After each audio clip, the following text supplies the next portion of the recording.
Amici di Ski Forum, siamo allo stand Scarpa in compagnia di Massimo Pelizzer. Ciao e benvenuto. Buongiorno e benvenuti a voi.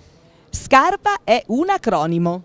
Esatto, sta a significare Società Calzatorieri Asolani Riuniti della Pedemontana Anonima. Ha una storia antichissima.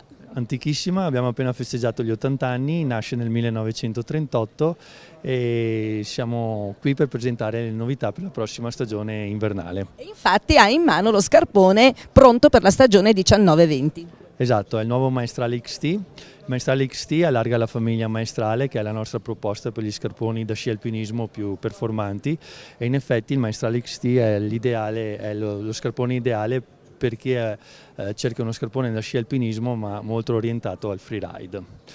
Questo perché è dotato di alcune tecnologie interessanti. Vediamole. Esatto, che permettono di aumentare notevolmente le prestazioni, soprattutto in discesa dello scarpone. Abbiamo sviluppato un nuovo gambetto dedicato che sfrutta la tecnologia della bi-iniezione, quindi materiale più rigido nella parte posteriore, materiale più morbido nelle patelle anteriori per la facilità di entrata e di calzata.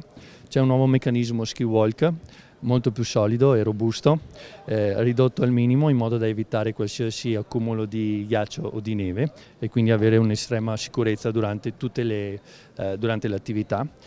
Lo scafo, anche questo sfrutta la tecnologia della bi-iniezione, quindi carbonio rigido nella parte anteriore che si estende fino all'avampiede per dare la massima rigidità torsionale, ed inoltre un'altra caratteristica importante è la zeppa che è installata all'interno dello scafo.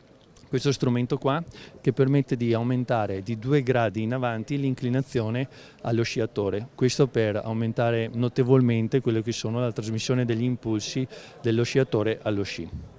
Questo sicuramente è una delle differenze più importanti rispetto agli altri prodotti che abbiamo nella nostra famiglia.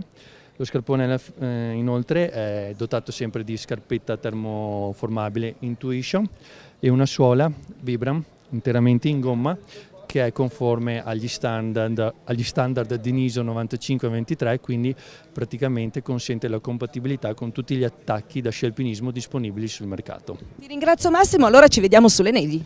Assolutamente sì, buon divertimento a tutti.